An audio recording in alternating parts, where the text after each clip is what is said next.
Good morning po. Muli ito po si Pastor Jojo, bumabati po sa inyo ng isang maligaya at mapagpalang Pasko.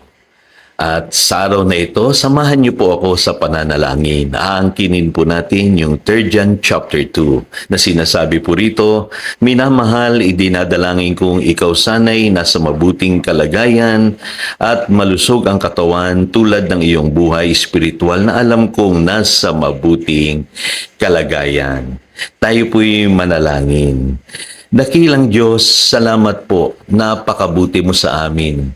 At alam ko po, Panginoon, ngayong Pasko ay ibinigay mo na ang pinakadakilang handog, walang iba kundi ang aming Panginoong Hesukristo, na sa Kanya nagmumula ang lahat ng biyaya at pagpapala na kailangan namin sa buhay na ito. Sa araw na ito, Panginoon, idinadalangin ko ang bawat isa na maranasan pa nilang higit ang lahat ng espiritual na pagpapala sa kanilang buhay at dalangin ko patuloy mong tugunan din ang kanilang pangangailangan, spirit, soul, and body.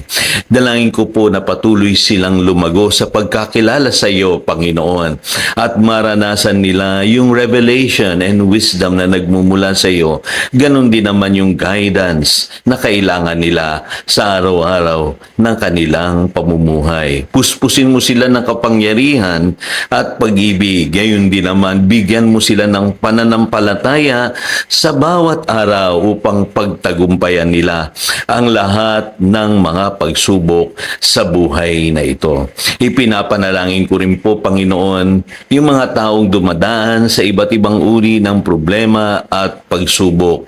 Dalangin ko po iparanas mo ang iyong presensya, lalo't higit na doon sa mga may sakit na nangangailangan po ng iyong kagalingan. Ipinapanalangin ko rin po maging ang mga OFW na malayo sa kanilang pamilya. Sa sandali pong ito, abutin sila, Panginoon, ng iyong pagmamahal at iparamdam mo, Panginoon, na sapat na ang iyong presensya upang sila po'y aliwin sa kanilang mga kalungkutan. Idinadalangin ko po ang bawat pamilya, ang ama, ang ina, magkaisa at magmahalan, magtulungan.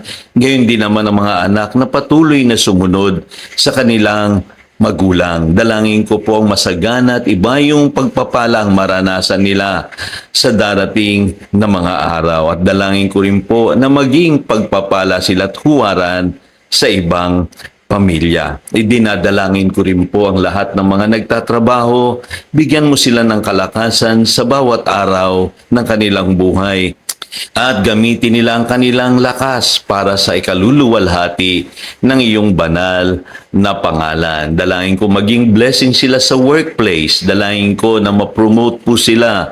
Dalangin ko na ma-experience nila yung favor mo, Panginoon, sa kanilang pagtatrabaho at higit sa lahat maging blessing sila sa kanilang kapwa manggagawa as they share the good news. Dalangin ko rin po, Panginoon, ang aming bayan, lalo na sa panahon na ito, na iba't ibang kalamidad ang pinagdadaanan ng aming bayan. Dalangin ko po ang proteksyon, pag-iingat mo palagi sa aming buhay, sa aming mga ari-arian. Ikaw po ang siya pong humawak po sa amin, mag-ingat sa amin, at higit sa lahat, ikaw ang maranasan namin sa panahon ng may problema at pagsubok na pinagdadaanan ng aming bayan.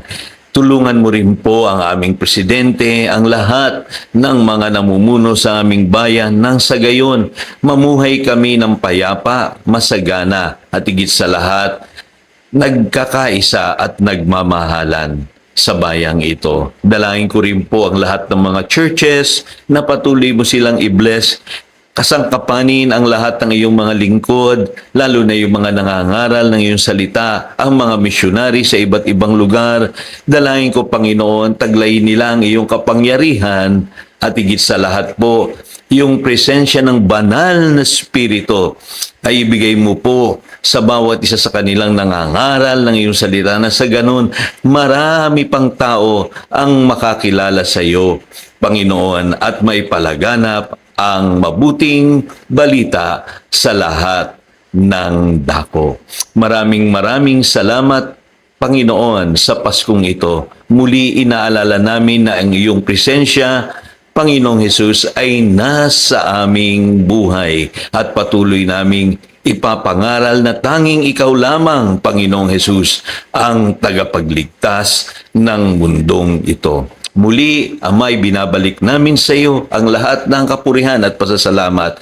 Banal na Espiritu, salamat sa iyong paggabay sa amin sa bawat araw. Dakilang Panginoong Hesus, salamat sa iyong pagliligtas sa amin. At sa araw na ito, taos puso kaming nagpapasalamat. Yan po ang aming sama-samang panalangin. In Jesus' name, Amen and Amen. Again, maligaya at mapagpalang Pasko sa inyong lahat. God bless you abundantly.